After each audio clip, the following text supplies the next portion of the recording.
Souvent, je me pose la question, est-ce qu'on se demande d'où vient le terrorisme? Pourquoi le terrorisme? Tout n'est pas terrorisme. Nous avons contribué, quand je dis nous, c'est la société, contribué à ce que cette situation arrive. Mais j'ai marché à travers une partie du Sahel.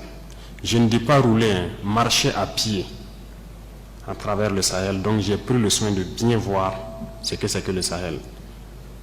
Et je ne suis pas sûr que ici vous l'avez fait. J'ai marché de Gorom, passant par Oursi, aller à Déou, Tinakov, Tinasan, revenir sur Marcoy. Cette partie, on l'a fait. On a vu comment les gens vivent là-bas. Et on l'a fait, ça vaut 10 ans de cela. Et c'était prévisible que cette situation va arriver. Ça veut dire que c'est nous qui avons créé cette situation, la gouvernance. Il faut qu'on se dise cette vérité. On a tout fait pour abandonner certains peuples à cause de nos intérêts égoïstes. On ne pense qu'à nous. Comme jusqu'aujourd'hui, on voit les gens meurent ailleurs, mais à Ouagadougou, on fait la fête. On n'a aucune pitié pour l'autre. J'ai marché à travers ces zones. Je les vois trimballer des bidons, marcher des kilomètres pour aller chercher l'eau. Je les ai vus en train de marcher des kilomètres pour trouver l'eau pour le bétail, et le bétail qui meurt en cours de route. Il n'y a pas de route là-bas. Il n'y a pas de route. Comment même un camion même pourrait arriver là-bas, ne serait-ce qu'avec un peu de tourteau pour que leurs animaux puissent manger? Il n'y a rien là-bas. Qu'avons-nous construit là-bas? Qu'avons-nous fait là-bas? Quel projet de développement avons-nous envoyé là-bas? Est-ce qu'on s'occupe même de leur vie? Rien qu'une simple eau. Qu'avons-nous fait de sérieux dans ces zones? C'est la question qu'il faut se poser. Et le territoire de cette partie, c'est hors de contrôle. Qui en est responsable? C'est nous. C'est nous. Il faut que chacun accepte ça. Nous avons toujours le slogan que c'est un pays pauvre. Vous êtes bien conscient que le pays n'est pas pauvre. C'est parce qu'on est méchant. On est sérieusement méchant entre nous. Les jeunes n'ont rien à faire. On a des terres cultivables. On a de l'eau.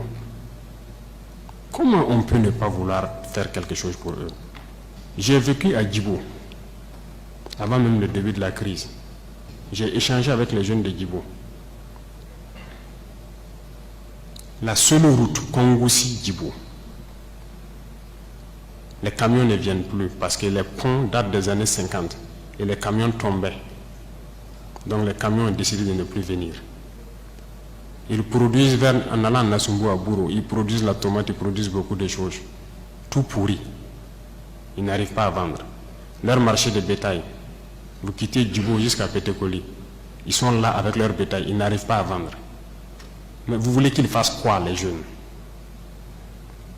J'ai écrit un rapport en son temps pour qu'on puisse au moins se réparer cette route. La guerre n'était pas là.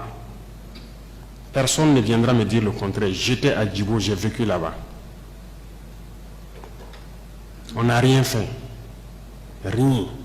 Qui en est responsable? Il faut que chacun fasse son introspection et se rende que nous sommes les coupables de cette situation. J'ai fait l'Est.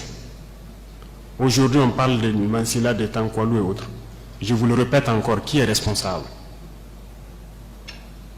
Quand un seul fleuve, la Sirba, empêche que quelqu'un quitte Mansilla vers l'arrière en saison pluvieuse, pendant combien d'années on n'a jamais pu faire un seul pont sur la Sirba pour les permettre de communiquer avec le Burkina? Prenez la carte, vous regardez, cette zone est encerclée par un fleuve, la Sirba. Qu'avons-nous fait? Du côté de Tankwalou, j'ai écrit encore un rapport que j'ai remis au haut-commissaire quand j'étais là-bas, pour que les gens fassent pardon pour faire ne serait-ce qu'un pont entre Tankwalou et le reste. Qu'avons-nous fait?